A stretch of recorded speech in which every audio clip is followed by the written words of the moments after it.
Hello, everyone.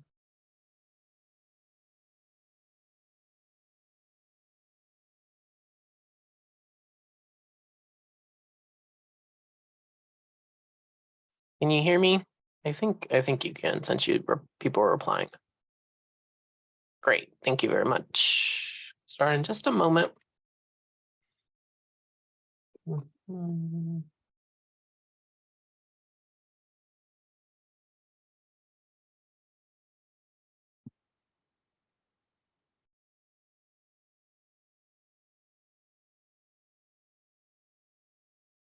Oh, this still has the date from February on it.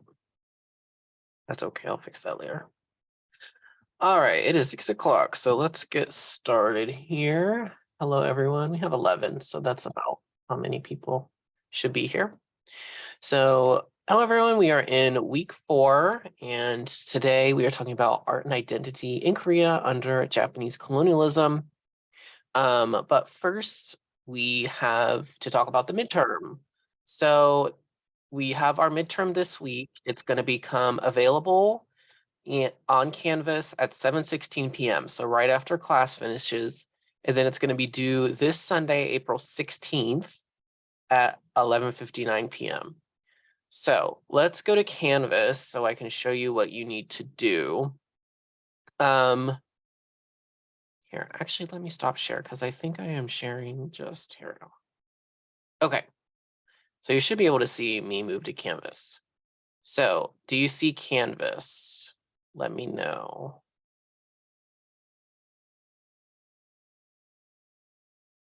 You do not see Canvas right now.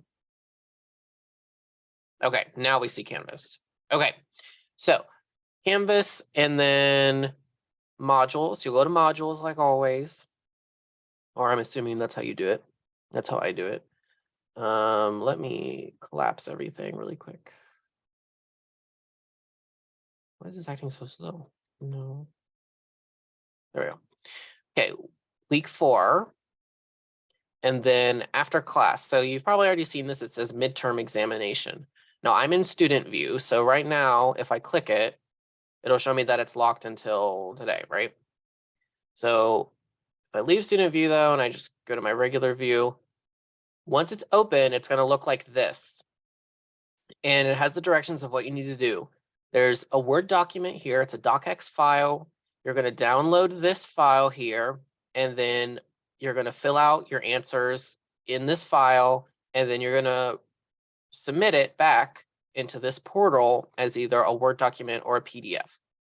Now, I've had problems in the past. Some students, for some reason, when they download the Word document, the images don't really show up. So I have all the images here. They should all be visible. I know some of you had problems with the, actually, I don't even think the one that had a problem is on the midterm, actually, so never mind. Yeah, so they should all be visible, but if they're not, please let me know. So when you download it and open it, it's going to look like this. So make sure, so are you seeing the Word document? Good. Okay, so make sure it says spring 2023 session 2, because we're session 2. There's 2 different sessions and we're session 2. And then the directions are here. This explains, basically you really should read them. Always read the directions. The only things I'm going to highlight here are that, number one, this really should take you, you have 4.5 days to do it, basically, or 4 and like a third, however you want to count it. I really think this should take you quite a while to do, 4 to 5 hours to complete this exam. I really suggest that you just do a little bit each day to complete it. I actually don't even think it would take 4 to 5 hours. That's just what it said before I came into this course. Um, but the reason that it really is going to take a long time is down here in number 5. So each answer that begins with interpret or discuss, it'll always be in bold, it'll be underlined, you'll know what questions I'm talking about. It always starts with this. Requires at least 1 citation, unless I've put otherwise in the question. In the question, I'll say this, you don't need to put any citation. So citations should be in the parenthetical format, the way that we've been doing them, author last name or title of video, author last name page or title of video minute, something like that. And use resources from class. So I don't know why this is. I think most students get it just intuitively. They go back to what we've read or watched in class to use to help them with evidence. But every so often I get a student or two that thinks they need to do all this extra research and reading for this. You do not. Just use resources from class. I know them. I know what they say. I know you can trust them. So please just do that. So this is the part that's going to take you a long time because you need to go back into the readings, the videos, and pull things out from them, right? And so with that, everything is open book, right? So I cannot monitor you. I cannot make you not look at your notes. I cannot make you not look at the readings or the videos. So the only thing is obviously do not plagiarize. If you're quoting it, if you're paraphrasing it from a resource, put the citation, just put the parentheticals.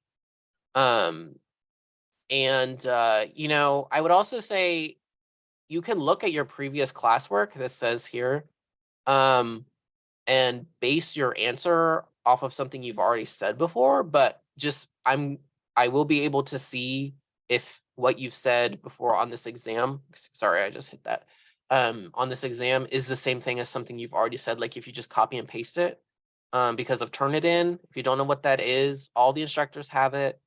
It automatically goes through on Canvas. It compares your work with all the work in the class and the work for the class in the previous classes. I'll be able to see if you copied and pasted somebody else's work. So just don't do that, okay? All right, so are there any questions about the directions? And then I'll go through each of the questions individually and talk to you about them.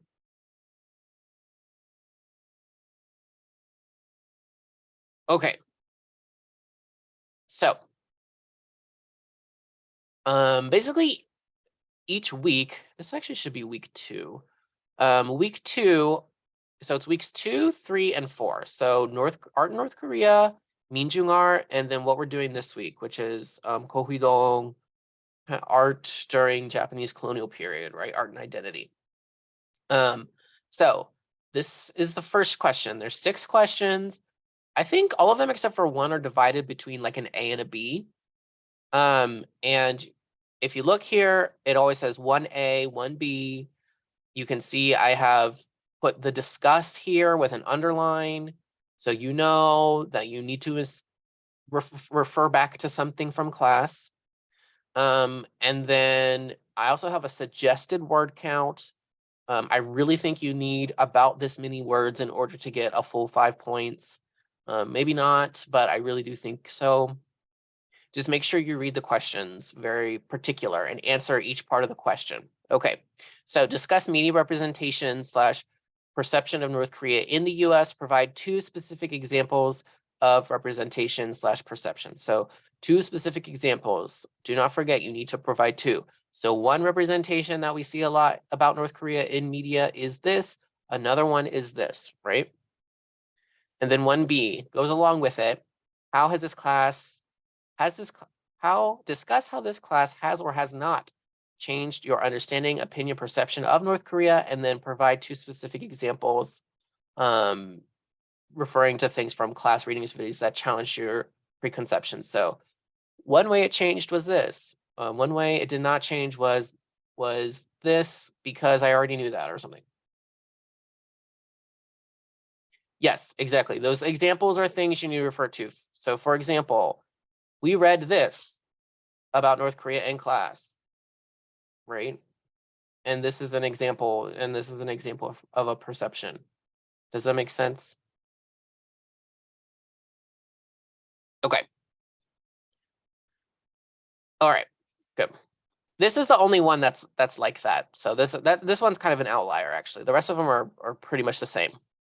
So the rest of the questions are like this. They're an image, something that we've seen before. You have seen this artwork before. Make sure you pay attention, especially if it has text on it. What the text says in English is in the figure just captioned, right? So make sure you reread that if you forget. So A, figure 1 is an artwork from North Korea. Describe it. Be sure to employ proper art historical visual analysis vocab. I also suggest this, refer to the B portion to construct your description around what you need to interpret about the artwork, right? So I suggest reading both of them and then starting your description, just so that, because like I've mentioned to some of you, your descriptions are really in detail and it's wonderful, but then sometimes things that you say in the description or bring our attention to, they don't actually really matter all the time in the interpretation. So you're kind of just saying a lot for no reason sometimes. So especially on this exam, because it's so long, I suggest not necessarily doing that. Yes, absolutely. Class videos are totally, so like the lecture video from Professor Stiller that we've watched for this week and last week, right? Those are totally fine. Yes, so to cite a video, I have the parenthetical example here. It's different depending on what you want to do, but in this class, just put the title, or if you know, okay, so hold on, I'll get to the recording in a moment, but like the lecture videos, so you can either put the title of the video or you can put who's giving the lecture, so like Stiller, and then the minute here. Does that make sense for videos? Some of you have already been doing that, but that's a very good point. Okay, so Zoom recordings.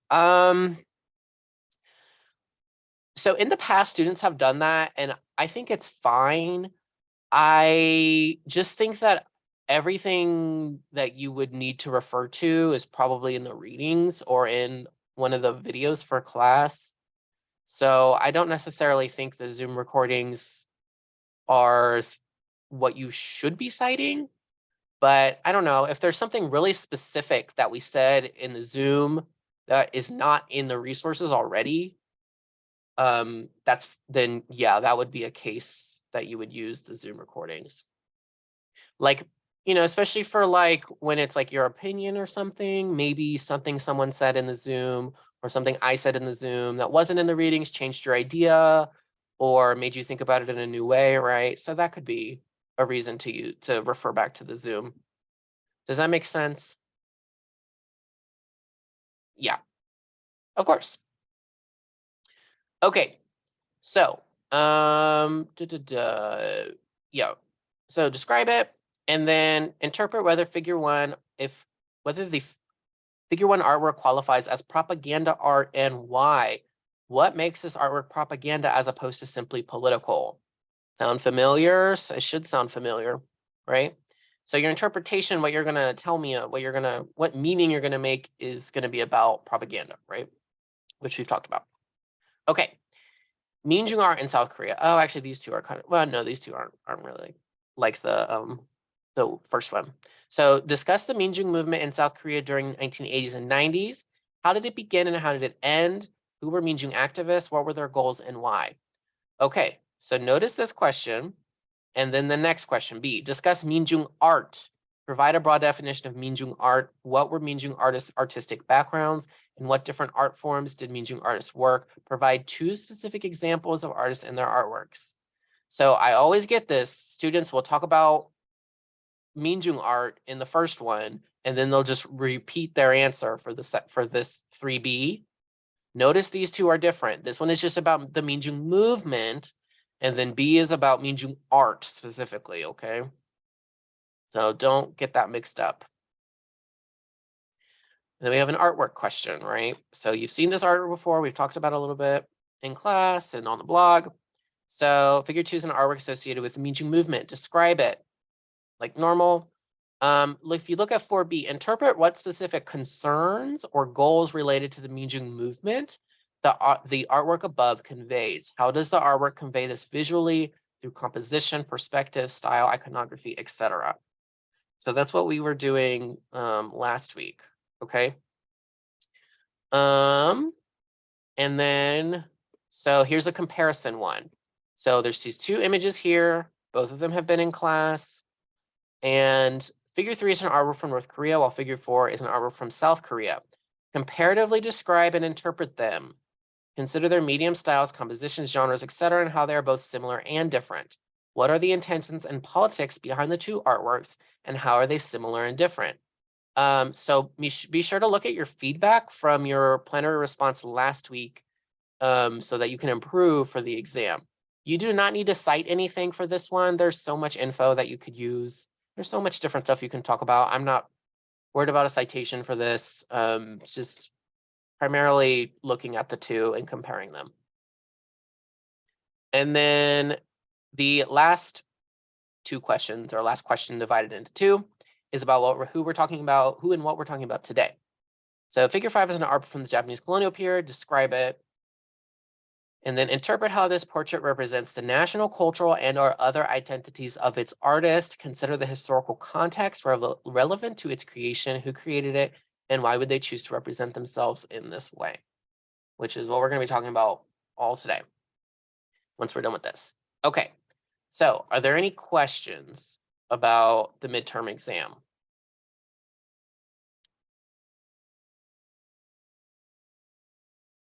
Zoom back up. Okay, I think it's pretty self-explanatory. The questions are very similar to what you've been doing in the blogs and the plenary responses. So, but if you have issues accessing it or anything like that, please just let me know as soon as possible. All right, good. So, yes, absolutely. If you have questions, just email me. I will be following my email very closely. I always do during the exam periods. So I will see your question very quickly and I will respond as soon as I can. All right. Good. All right. Are we back on the PowerPoint? Can we see the PowerPoint now? Cool. All right. So let's start talking about colonialism, the Japanese colonial period. So our attendance question: what do you think of, whether it's based on this week, what you've been reading, your past experiences, maybe things you learned in like high school or other courses in college? What do you think of when you hear the terms imperialism and colonialism? What do you think of? What are some things that come to mind? It doesn't have to be about Korea or Japan. It could just be anything. Powerful figures. Yes, there are a lot of powerful figures. Forceful conquering of land. Yes, forceful, conquer, power. Christopher Columbus. Yes, especially in the Americas. Christopher Columbus is like the colonizer, right? Or kind of becoming this figurehead of colonization. Empire, yes, absolutely. Empire is very integral to both things, and we're going to figure out what that means exactly. The Dutch, yes, the Dutch were, people forget about the Dutch, but the Dutch were actually the kind of, along with the Spanish and the Portuguese, they were like the original instigators of overseas imperialism and colonialism. Yes, very good. Large countries extorting small countries. Absolutely. That can be a part of it for sure. There's that size relationship. Oppression, for sure. Oppression can be a part of it. Hardship. Yes, hardship under the experience. So the people who are of the group who is being colonized or is under the imperial rule, they undergo a lot of hardship. Exactly. Yeah, being ruled by ulterior force, being ruled by somebody who's not you, or who's not part of your group, who you don't see as part of your group, right? Good.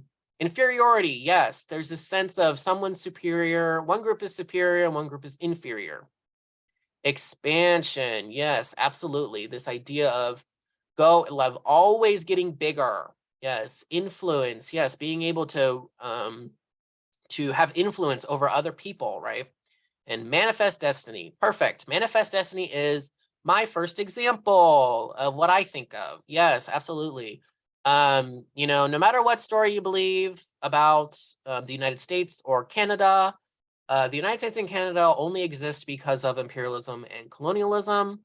That is the story, and it starts much before Manifest Destiny as well. But I mean, just expanding across the continent, I mean, that is the definition of empire, right?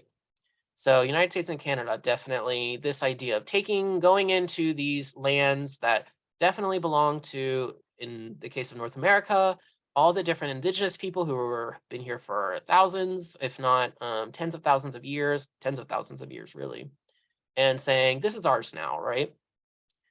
The other thing I think of is just this horrible treatment, and I really should have, actually, I should have warned you before I showed this picture. Horrible treatment of people the natives of the land at the hands of the imperial powers, right? So this is an image that just really haunts me of a Belgian, I can't remember if he's a slave owner in Congo, and they would amputate natives for when they did things that they didn't like, right? So there's this horrible treatment that we've been seeing, right? And then I think for me, really today, the big thing I think about are, especially as an art historian and art person, and my background, I actually came to art from art museums. I worked at an art museum, and that's how I actually fell in love with art history and teaching art and talking about art with people. This is an image of the British Museum in London. And so the plunder, right? All the stuff, you get all the cool stuff. If you're the one who's powerful, you get to take everyone's stuff and say, this is cool, this is what it is, this is its story. And you put it in something like a museum, right? So it's a symbolic way. It's this kind of symbolic cultural capital that you take, right? Exactly. So let's talk about these two terms a little bit more, like their definitions from a scholarly perspective. So they are related, but they are slightly different, and their exact definitions are always being debated. But imperialism is definitely related to empire. They definitely go together. And just because a country does not call itself an empire, right? So we're used to like the British Empire, the French Empire, the Japanese Empire, right? But you can be an empire and not call yourself that at the same time, right? So imperialism, I tend to think of as more like the ideology, particularly of expansion via colonizing, and we'll talk about that in a moment. And an empire typically maintains some form of centralized control over all the areas to procure its interest in those areas. And an empire can be continental or overseas. It does not just have to be overseas. Sometimes people have that preconceived notion. I think especially because of the British and French Empire, we're very overseas, right? But that's not always the case. And in practice, empire is validated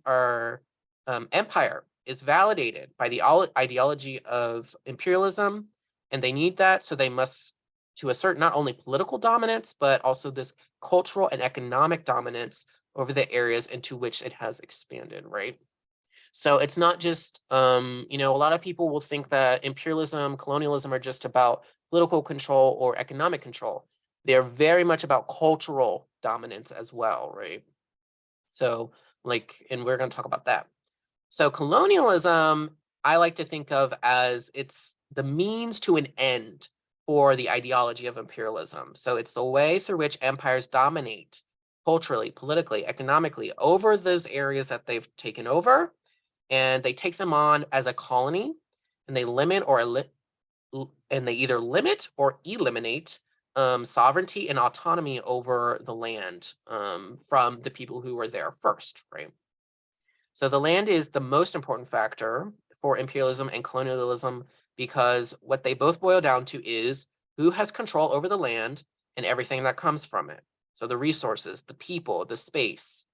Colonialism can also mean broadly like setting up a colony. So to colonize is literally set up a colony, which is the way that like settler colonialism works. And it's like you go somewhere, there's already people there, but you set up your own kind of place, or you set up your own boundaries, right? Even though someone already was there, right? And that's kind of that is what defines the United States and Canada particularly.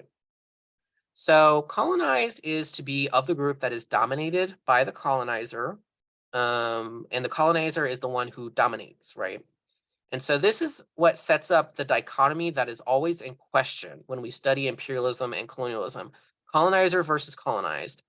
But what's important in learning about imperialism, colonialism, and what we're going to be asking a lot today is, what issues do colonized people face? What are their experiences, and how does their history as a colonized group affect their present conditions as well, right? So not just what's in the past, but what's happening still today. So let's go over the history here, because unfortunately there's not a very good like overarching easy reading. So I'm going to try and go over this quickly here. So Japan colonizing Korea was not a freak accident or a random event. Japan did not just attack Korea and take over, which is actually what a lot of people think happened, or they assume that that's what happened. It actually has a longer history that begins in the late 19th century. So Japan was the first foreign country that Joseon created a modern international treaty with to ensure trade and diplomacy. That was in 1876. And then the next modern international treaty that Joseon made was actually with the United States in 1882, and then other European empires and countries happened after that. So prior to this, though, Joseon was mostly cut off from the rest of the world and did not officially allow any international trade except for with the Qing Empire, which was China at the time. And it had been like that since really the 1600s, so you can imagine that this was quite an important development.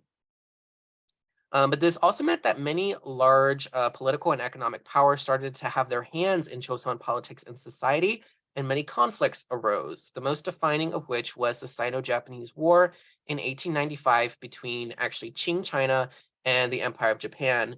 And that was for sole military and political influence and representation in Joseon. So although it's called the Sino-Japanese War, it was really about the Korean Peninsula and then about this area north of Korea called Manchuria, which we'll return to later. So Japan won, and this is how they gained Taiwan as a colony, which is like this island that's off the coast of the Chinese mainland that is still under debate if it's its own country or if it belongs to China. But the Joseon Queen, also Queen Min, it's Queen Min at the time, was in contact with the Empire of Russia and asking them for help in getting Japan out of Joseon. So the Japanese found out about this and they assassinated her. And this further solidified their military and political influence in the Joseon court and on the peninsula. So you can imagine this event really lives in infamy in both South Korean and North Korean history. And to try and assert his power and also the sovereignty of Joseon, King Kojong, who is kind of technically the last king of Korea, he established Joseon into the Great Han Empire and installed himself as emperor. So there's this idea, now we're calling ourselves an empire, so we have the same kind of power, right? But obviously, as we know, it did not really work, as in 1905, war broke out between Japan and Russia, actually over the control of Manchuria, so that area north of the peninsula, which is today in China. And they were also fighting over influence in the Great Han Empire again. So Japan won, and in the negotiation between the two, which I always like to put in an asterisk here, which was mediated by the British Empire and the United States. So the details of the treaty that was negotiated between Japan and Russia, the British Empire and the United States both said, yes, this is good, this is fine. So this allowed Japan to install Korea as a protectorate. So these four powers now see Korea's international right to defend itself as not its own. It does not have that right. Only Japan does. So they recognize Korea as part of Japan's kind of military apparatus and expansion. So this is what led to Japan's official colonization of Korea in 1910, because just basically, as you can imagine, all being run down, having no power, getting power taken away over and over again, is ruined the finances of the court, actually. So there wasn't much else really to do. And so one of the officials had to sign over Korea as a colony to the Japanese crown.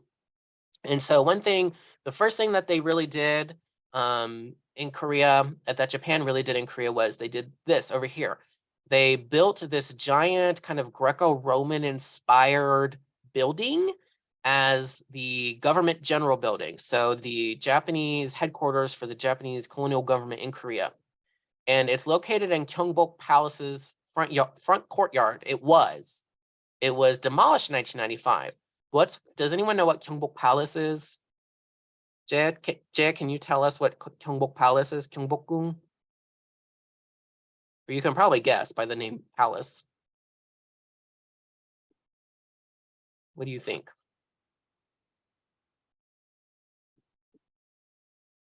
So Gyeongbok Palace was the center of the Joseon governor of the Joseon court.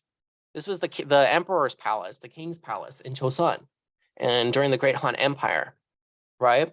So they come in, and the very first thing they do is they take their government building and they put it on top of, in the middle of, the old center of government, right? So why would that be significant? Why would you do that if you're if you're trying to take control? Because they could have built that building anywhere, but they've specifically chose this location. Exactly, yes. Establish your superiority and legitimacy. It's not just about the building, but putting the building over the old sovereign state, right? Yeah, Gyeongbokgung. Sorry, Gyeongbokgung. It's symbolic, right? It's the symbolic of the dominance over the peninsula, right? Exactly. So eventually South Korea, yes, eliminating what was, absolutely. Getting rid of the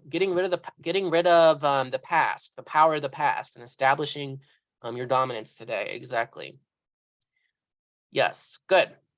But it did, as you can imagine, a lot of people, so I kind of think it was just an eyesore. I just don't think it looks very good, especially in this location.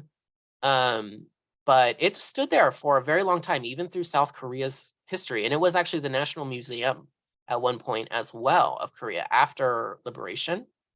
But in 1995, they demolished it. And you can imagine some people were very for that and some people were very against it. Okay, so there are essentially three periods within the Japanese colonial period. So there's the 1910s. They're typically called like the military rule era, which is defined by the Japanese colonial government using military police to assert dominance over the Korean people. So as you can imagine, that not only ignited Korean people's fervor for self-rule. And then on March 1st, 1919, this is the first major demonstration in 20th century Korean history. And this is actually in front of a different palace called Toksu Palace, which is in Seoul.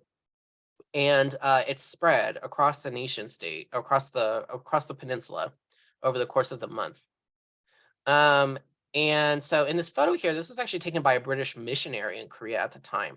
And so you can see all these people are gathered outside of the palace and they're yelling manse. So manse means like long live. And it technically means like it means 10,000 eras, but they use it like long live. So they were just shouting this over and over again. And this upset the Japanese authorities and the government.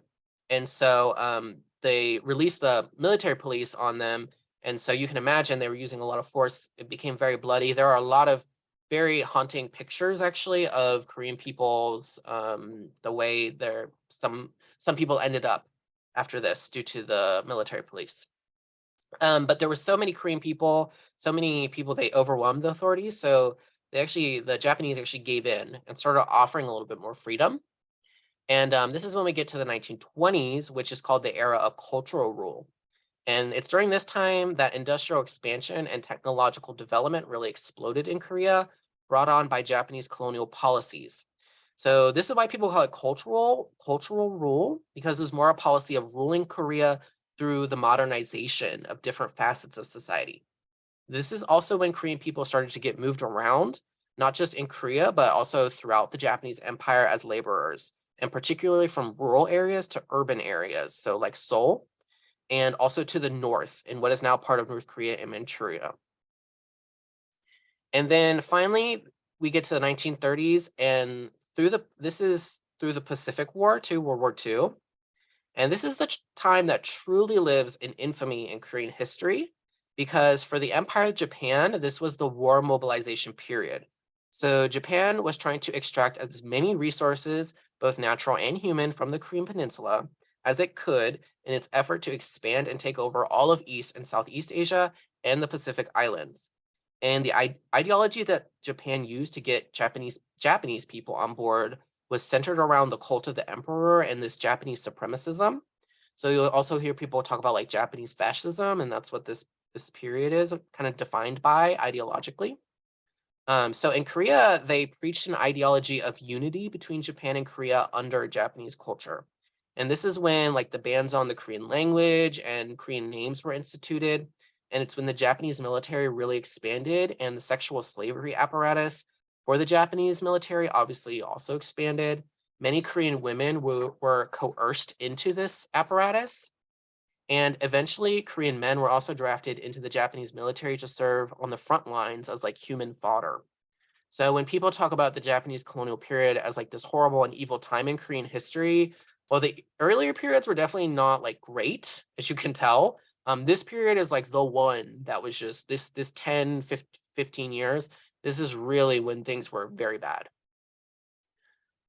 But let's look at the way that the 1930s kind of looked in Seoul, particularly with all this modernization. So what kind of stands out to you about the way it looked?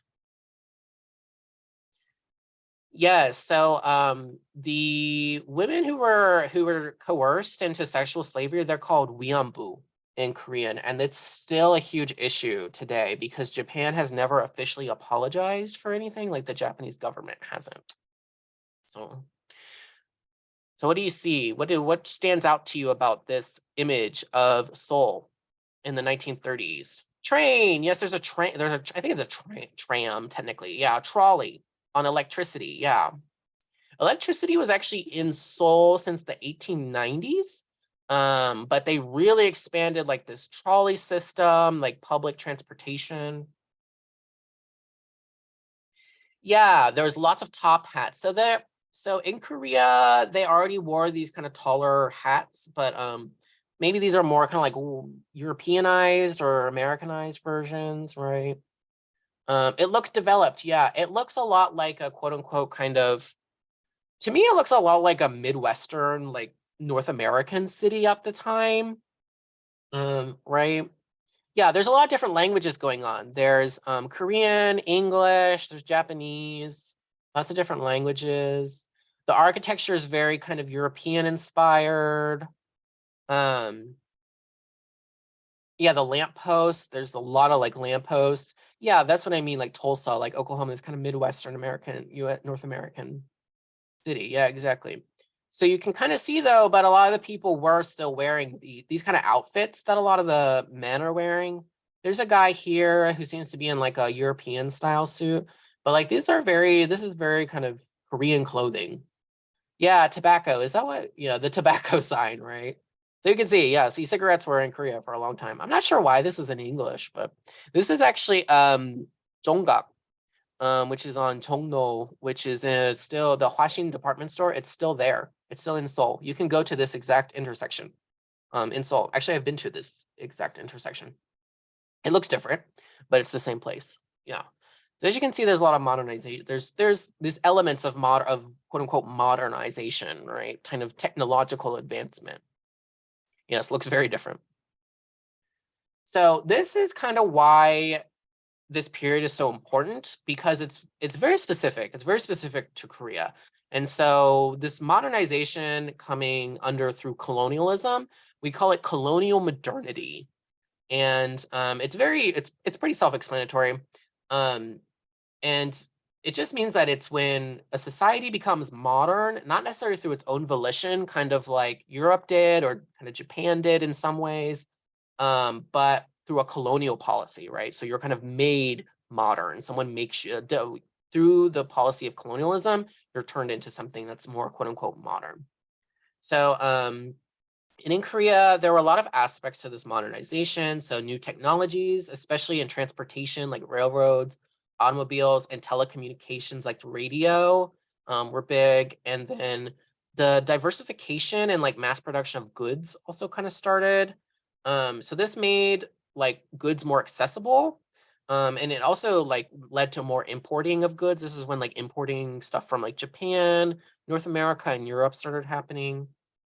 And this kind of modern way of education. So education expands, but it's still under this like centralized, there's like a centralized curriculum that everyone's supposed to follow. So it makes it more accessible. It makes it more accessible. Not everyone still had access to it, but there's kind of a catch to it. And I think this picture kind of shows the catch to it. If you kind of look in the background, right? So this is a school in Korea in 1941, which is kind of the beginning of the Pacific War, particularly. And what's kind of looming, I noticed some things looming in the background here that kind of give the catch, right? So you have stuff like education, but what's it really for?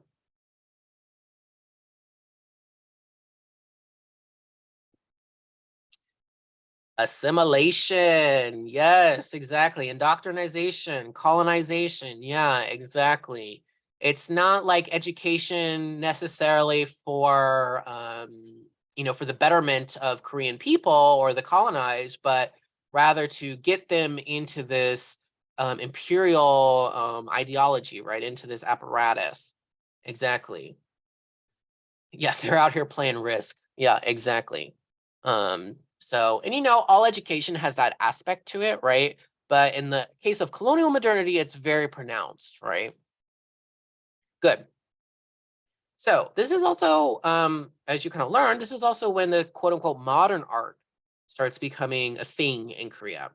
And so it's one of those things that modernized through Japanese colonial policies, particularly. So the primary way that art became modern, this is just kind of my opinion. People debate this, but for me, it's really just this expansion of media that artists use to make art. So there's like, we'll look at some of them in a moment, but we have like photography is like the major technological expansion that really spread out during this time.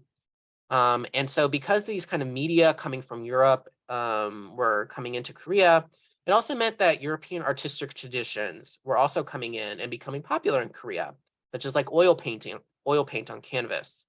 So what we actually end up seeing is what's called hybridization of European traditions and East Asian traditions. So that's when artists like combine elements from both of these ideas, from both of these artistic traditions, right? But we also see that East Asian artistic traditions like ink painting continue to evolve and flourish during this time as well, right? So let's look at some things. So what is this? What kind of medium is this? Just by looking at it. This is kind of a modern medium here. What do you think this is? A photograph. Yes, this is a photograph of Emperor Gojong, actually. Yeah, this is the first and only emperor of Korea, aside from kind of his son, Sunjong, but that's a different case. What is this one? What do you think this one is? This is also a modern medium, actually made later than the photograph. Not acrylic, not an oil painting. This is actually the kind of the trick one. It's ink. Yes, this is ink. Oh, Jay is direct messaging me, which is fine. But yeah, this is actually an ink painting. In 1901, yeah, an ink painting. So see, ink did not disappear at all. And you should have saw that from Ko Hee-dong too. Good. And then here's the last one. This is actually not by a Korean artist, but it is one of the first, one of the earliest times that someone in the court saw a Korean person depicted in this kind of European academic realism. What do you think this, we've already said it here. Oil paint, yes, this is an oil painting. This is an oil painting. Yeah, exactly. I think you can kind of tell, we don't need to do this in class, but you can definitely tell in person when you see an oil painting versus an ink painting, but it's definitely difficult. I do think acrylic and ink can look very similar though. But we don't see really acrylic until much later. And I don't really know why that is, but you just really don't.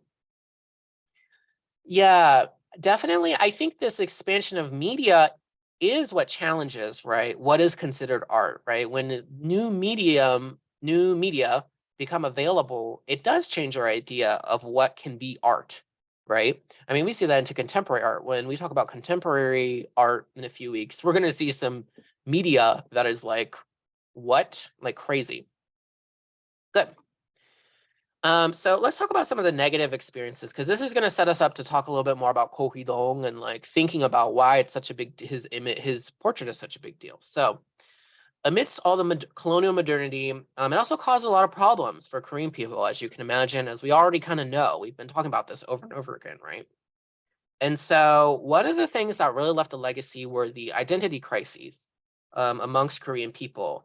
So due to being under Japanese control and modernizing through it. So Korean people were treated mostly as second-class citizens, even in their own country, on their own land, in their own homes for the entire period.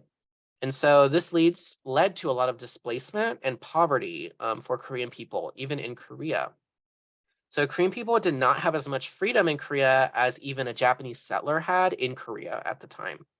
So because of this, we see a lot of the elites who existed since Joseon use their status and power to gain favor with the Japanese colonial authorities, which in later periods would kind of exacerbate this class division in Korea. And these people will become viewed as like Japanese sympathizers or collaborators, right? So Korean people within Korean society get turned against each other because of this, right? And because of Japanese colonial rhetoric that Korean culture and people were inferior to Japanese culture and people, this feeling becomes embedded in a collective psyche of Korean society and passed through the generations, right? So there's this generational trauma that people talk about, scholars talk about that lasts even till today, right? Where there's this idea that Korean culture just isn't as good as other people or other cultures, right? And it really starts during this time. And so all these aspects of colonial modernity are really working together. And what they're doing essentially is disconnecting Korean people from the culture, the land, and the way of life prior to colonialism. So what we see in later periods and like what our entire class is about, right, is this question of Koreanness or being Korean becomes a central issue in Korean society, what we call post-colonialism or in the post-colonial era, right? So this idea, North Korea is the true Korean, South Korea is the true Korea, right? They're rooted in that question of what it means to be Korean, right? Good. Okay. And so that's what leads us into our talk about identity. So what is identity? What do we think? What are some things we think of when we think of identity? Expression. Yes, a lot of you talked about that, right? Who we are. Yes, it's who we are, right? Yeah, who we are, expression, individuality. It can be individual for sure. I think there's a lot of collectivism about identity as well. It's like what groups we belong to, right? Belonging to community, what makes someone unique, your characteristics. Yeah. So identities are just overall social, right? It's just anything, it's the way we interact with ourselves, the way we understand ourselves, the way we interact with others. It's what makes you you, absolutely. And so there's a lot of different identities here. So we can talk about like kinship, your family and your friends, your ethnic or racial background, where you're from or what country you're from. So geography or national identities, your interests or your occupations. So like what you do or what you like is also part of your identity, right? If you have religious or spiritual kind of beliefs, those are very much a part of your identity. Gender and sexuality are very integral to the way we understand ourselves and the way others understand us, right? And then all of this is basically, I mean, I put this kind of last, but all of this is really culture, right? It's what makes up all, these are all different facets of culture and identity. They kind of go together, right? They're not necessarily the same thing, but they're very much constantly talking to each other. And so my question is, am I or are we only ever just one of these identities at a given time? What do you think? Because a lot of you mentioned this actually, or we're talking about this with your portraits, which we'll look at in just a moment. Right. Many at the same time, multiple. We are always, right, yeah, we're absolutely not, we are multiple. We are very much many of these identities at once, right? That's what makes it so difficult to create a self-portrait. Because if you want to show yourself off, you kind of have to pick and choose what all you can represent about yourself. So we're gonna look at, I just have one slide that has everybody's portraits on it and just kind of free talk here for a moment. So what questions did you ask yourself before making your portrait? Does your expression, like your exterior, match what you're feeling on the inside? What do you want someone to think about you when they see your portrait, your self-portrait? And what identity or identities did you want to express? So I'd love to hear some answers to these questions here. These are all the images that we had here. So what were you thinking about? What were some of the struggles that you went through trying to figure out your self-portrait? Yeah, you're really concerned with like what represents you and how someone else is going to perceive you, right? So you might want to portray yourself in a certain way. You might have this kind of inkling of you want to portray yourself only in a certain way because you want people to think of you a certain way, right? Yeah, you probably don't necessarily have an idea of your identity in general. Not everyone does. Not everyone thinks about who they are all the time, and that's fine, right? Um, but when you do a self-portrait, it kind of makes you think about that, right? Or when you're trying to look for one, it makes you think about that. Yeah, exactly. Yes, good. The question of like, what's the truth or like the essence or your true nature, your true essence, right? That question, like, what is true about you? I don't, I think that question people ask a lot with portraits, um, but like how you can capture that kind of essence. Um, and I'm not sure you really can. That's just my personal take on it. But I do think people believe that they can in some ways. And I know historically speaking, because I've done a lot of research on not self-portraits, but portraits. There is historically this idea that a portrait can reveal someone's truth or someone's essence, right? Yes, like what are my features? What are my characteristics? Yeah, exactly. Yes, what parts of my life are important? How did I grow up? And how can I convey that visually? Yes, that's very good questions to ask yourself. People ask those questions. Exactly. Yes, and then the stylistic. So a lot of you actually did your own portraits, which is amazing. You didn't have to do that, but I really am I was very impressed with all the portraits that people did themselves. And so when you're kind of doing your own, you're going to think a lot about the style, right? So the color, what colors are you using? What kind of lines? How are you kind of doing the lines, right? What kind of overall kind of quality? Is it abstract? Is it realistic looking, right? So you're thinking about all these kind of things, right? Yeah, feeling contemporary, exactly. Yes, good. And you're a mixture. And because of that, right. So like Pratham says here, like the color, the stylistic choice of the multiple colors is talking back to this idea of being this mixture of all these cultures and people of color belonging um, to one culture or people of color belonging to multiple cultures at once, right? Exactly. Great. So let's talk about Ko Hui-dong because these are some of the things that he and almost any artist, right, who's doing a self-portrait is going to have to think about. So just to review, he was part of what's called the Jungin and Chosun, which are kind of like a middle class a little bit. It's not really the same because it's about like birth status, not really about and like your occupation, not really about how much money you make. And so his family were translators. He was actually a French translator. But then in 1907, he started learning ink painting under the like two masters actually of ink painting in the modern era of Korea, who you don't really need to know about, but he started in ink painting. And then as the kind of Japanese imperial influence was increasing in Korea, he was sent to Japan as a government official, but in 1910, he was kind of stripped of his status, right?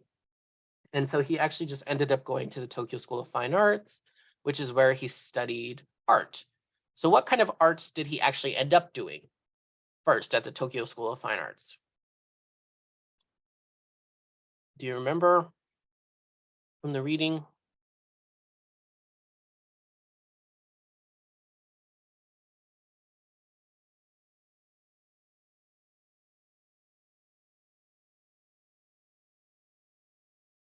Oil painting. Yes, he did oil painting. Good. Very realistic colors. Yeah, a little bit. We might deconstruct that a little bit, what that really means. Impressionist. Yes, very important. I'm going to get on a soapbox for a moment in just a moment. Yeah, so he's trained in oil painting. He did what people kind of call this Japanese Impressionism, which is different from what we typically think of with Impressionism. But then afterwards, right, he switched back to ink after School of Fine Arts, right? He did not stick with oil.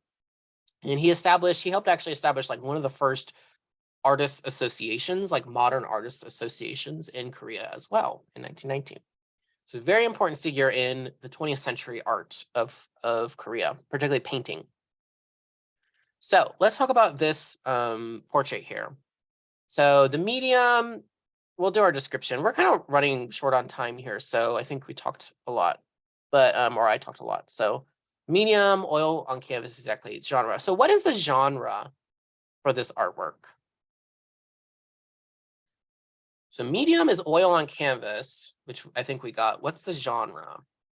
Self-portrait. Yeah, exactly. This is a self-portrait. So self-portrait is a genre because it's kind of like a category of a kind of painting you can do, right? So there's like self-portrait, there's just like portrait, there's like group portrait, there is landscape is another genre typically people talk about, right? So it's definitely self-portrait.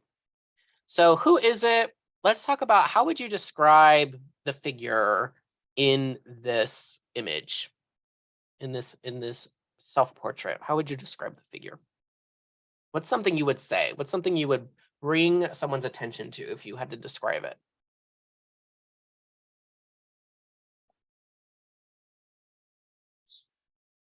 Okay, very dignified and full of grace. Good. Why?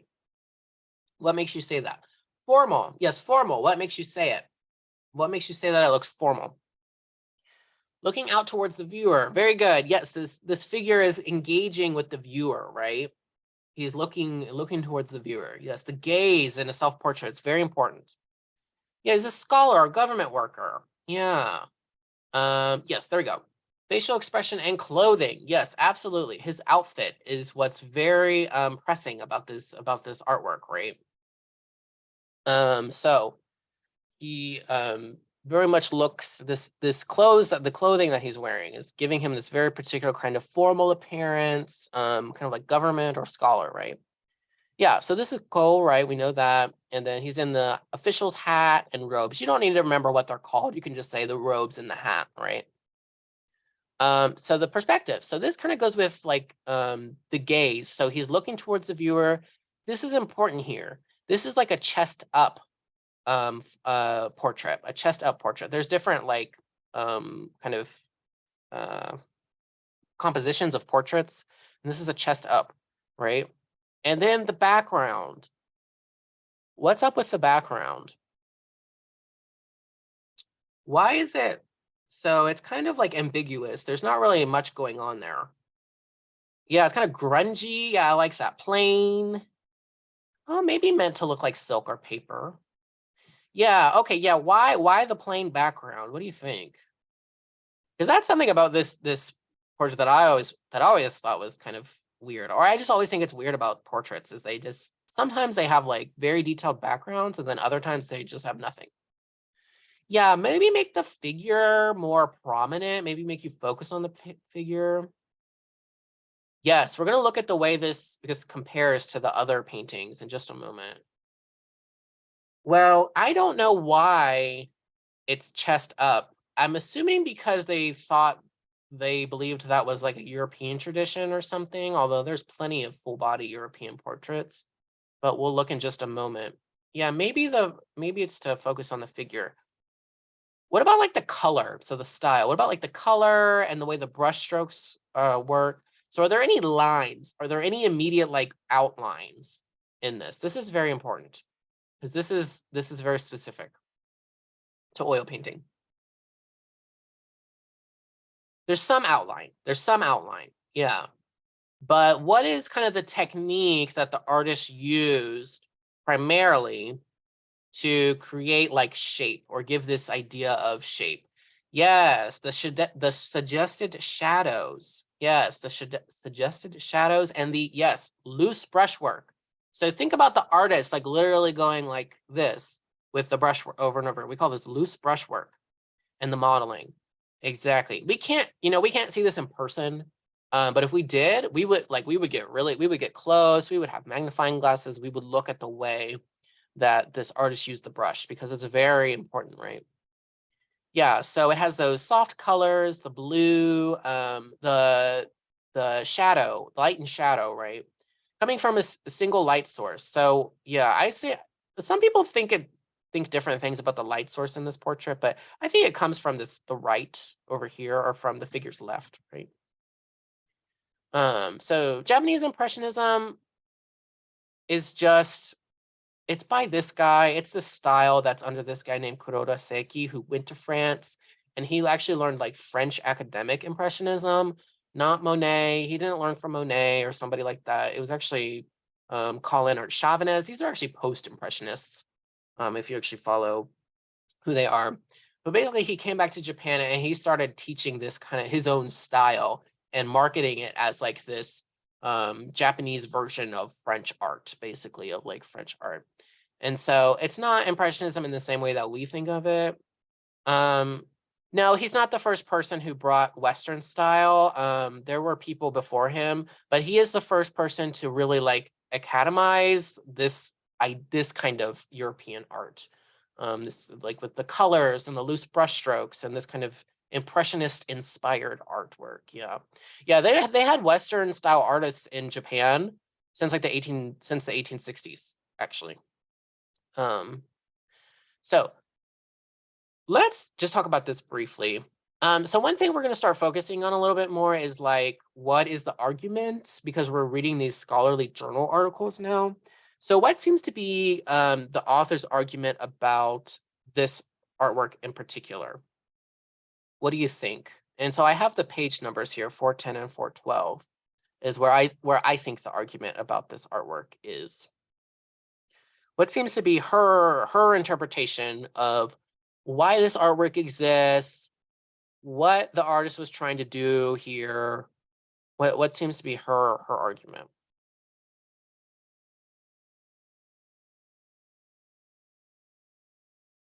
You remember?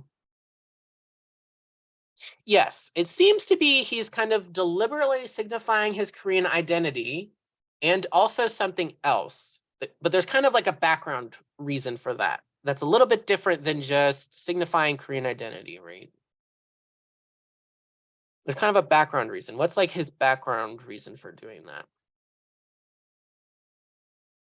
What's his father? Yes, very good. So yeah, that's what I think. She says it's distinctively personal, and it's this idea of kind of getting his status back, which he had inherited from his family, right? And that's a little bit different from what other people might think. So a lot of you, actually, I don't think we talked about this in the blog. So do you agree or disagree? What do you think? Okay, yes, good.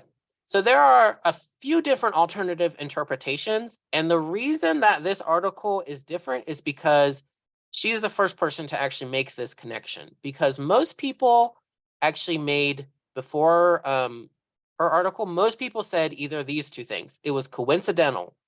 So the guy we just talked about, Kuroda Seki, encouraged him to wear the hanbok, or to wear the Chosun official's outfit.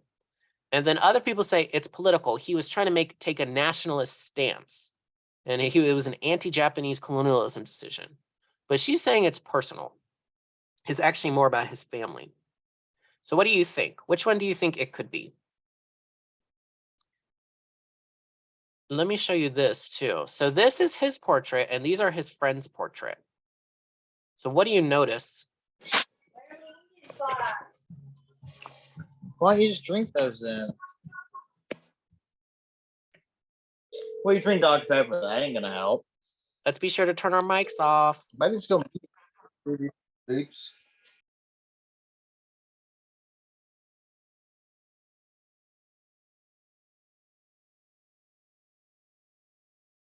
What is that hat? The hat is Zhongjagwan. It is scholar official's hat, right?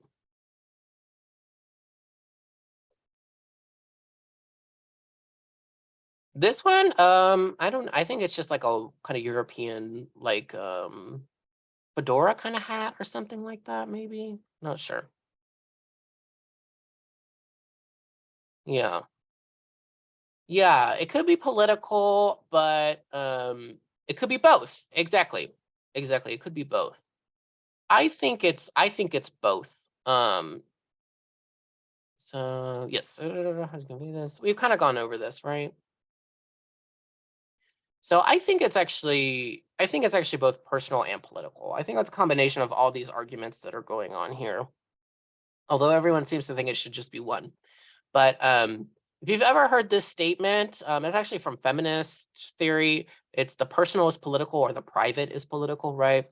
So this is just my perspective on it. And I see a lot of you shared this perspective actually, which is that as someone from the colonized group, Korea, presenting himself to a colonizer group, Japan, right? It cannot not be both personal and political. Just by representing himself in this kind of outfit, just by representing himself in a self-portrait for this audience of these, for this Japanese audience, right? As a Korean person who's markedly Korean, right? It is absolutely political. That is a political statement. It can't not be political. Yeah. But the question is his intention, right? And I think Kim probably makes a really good argument for the family connection with this, particularly, right? And I think a lot of us agree with that. Good. Okay. So let's talk about this one now. So not many of you mentioned this one in your blogs, which kind of interests me because I find this portrait so much more interesting. So the medium. So can we remember what is this? What is this one's medium?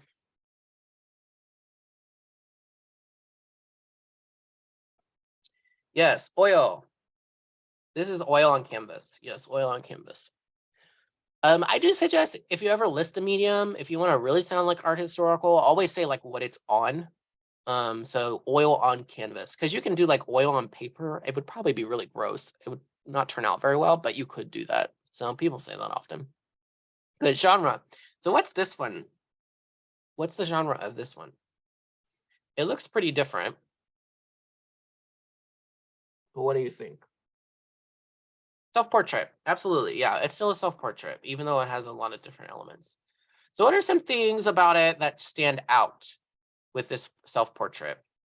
What stands out about this one? The fan, the background. Yes, absolutely. We have this detailed background. We can tell where he is, right? The books. Yeah, absolutely. And he's holding this fan. So he has a prop too. He has a very specific prop. Yeah. And then the shirt. Yes, he has a chest open. This is very this is pretty scandalous if you think about it. There's really no tradition of skin showing that I know of, at least in Korean visual culture prior to this. So that's why this one is very people talk about this one all the time. Yeah. Shows his legs. Yes. Now we get kind of a little bit fuller. It's still a little bit distorted, but we get this fuller picture, right? Yes, the shadows are much more pronounced, I think, and their colors are a lot more clear. I agree. But the chest isn't very defined. Yeah, that's true too. At least in this image, it's not. I've never seen this in person, so I'm not sure. Maybe it is better and if you see it in person. But yeah, all these different icons now, all this different subject matter, right? And then yeah, the composition slash perspective. So I've talked about this. So we can see the setting. It seems like a private room. The artist is centralized, and they call this when the subject kind of looks to the side a little bit. This is called 3/4 view. Just because you kind of get 3/4 of the face and not the last fourth, which is like the right side or the left side, right? So you don't need to know that, but you can use it if you'd like. And then the style. We talked about the use of color in the shadows, right? So how would you categorize this kind of style? What do you think about this style? Very modern. Yes, it definitely looks, I think I agree. I think it feels more modern than than the earlier one that we looked at.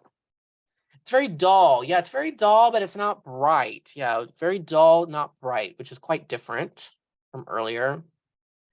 Yes, and this is very important if where you get really into the nitty-gritty, the optical mixing of colors. This is a very kind of impressionist technique where you take these different colors like blue and brown and you go between them and you use that's called the mixing of the colors, right?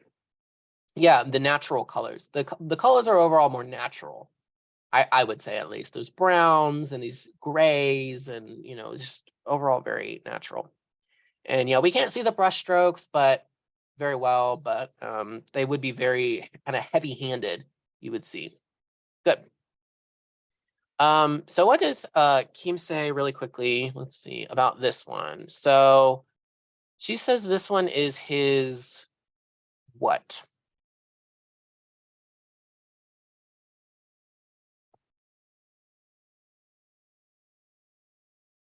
Do we remember? This is on 414.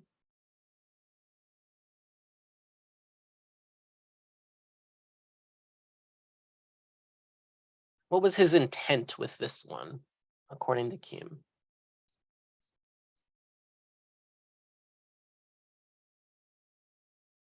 So this one, Kim argues, is supposed to represent like his exploration of the real, quote unquote, real self.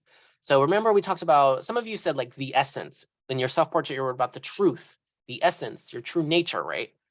This to Kim is him exploring that or looking for that, right? And particularly through his body and his identity or his position as like this modern male artist, right? And so what kind of evidence does Kim provide, right? So she uses these kind of depictions of the exposed body in contemporaneous works of his, right?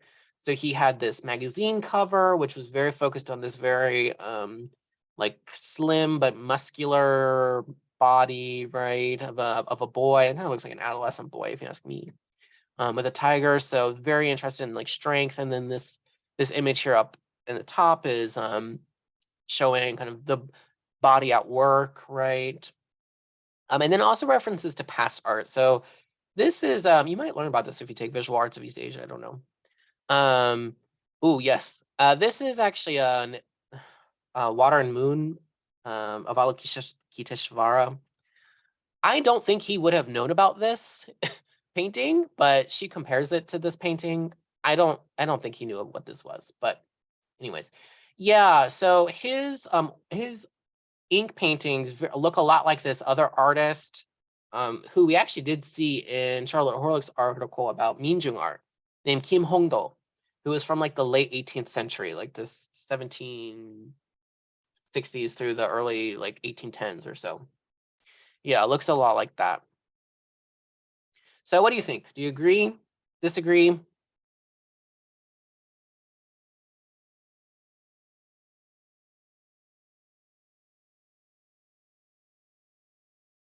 No opinion? We got very quiet, I feel like. It makes sense. Yeah, I thought this was a pretty good. I think my only issue is the reference to like the very pre-modern art. I think it is similar, but I don't necessarily think he was inspired by that. I don't know if she means to make that connection or not. But yeah, I do think this was very self kind of introspective, right? For sure. And what alternative interpretations are there? So yeah, it's very vulnerable. I think really anyone who wants to display themselves in this way, I think doing a self-portrait itself is a very vulnerable thing.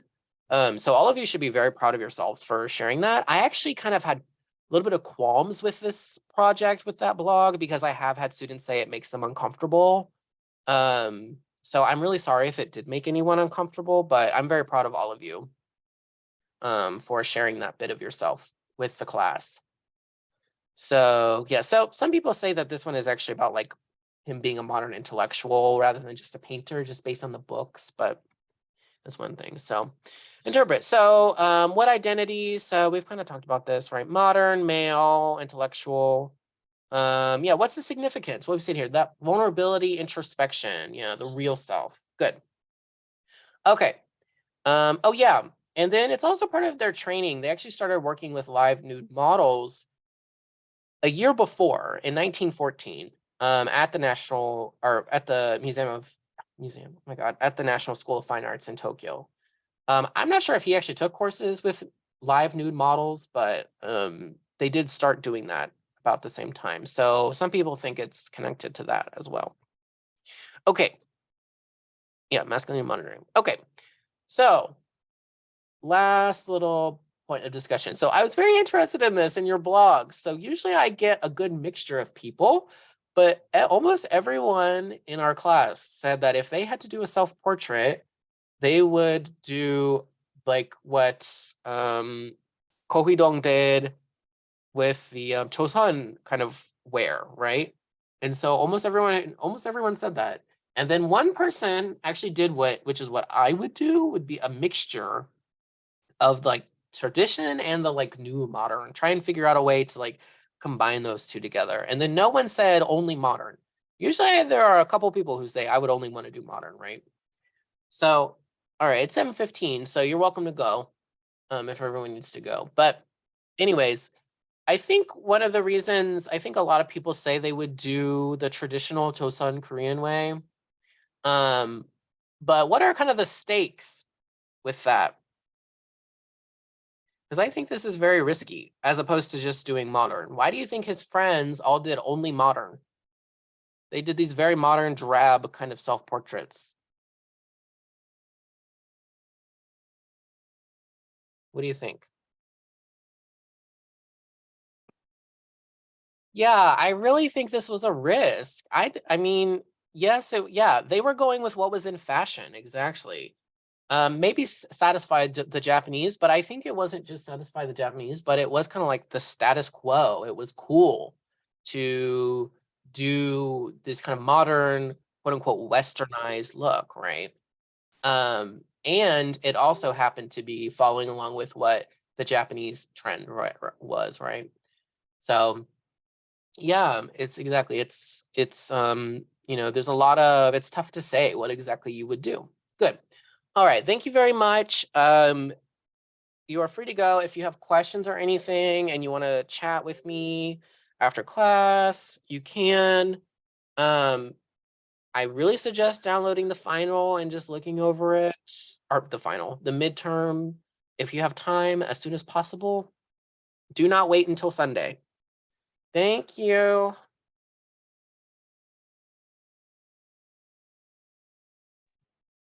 So in the beginning, you mentioned it's a palace of some sort.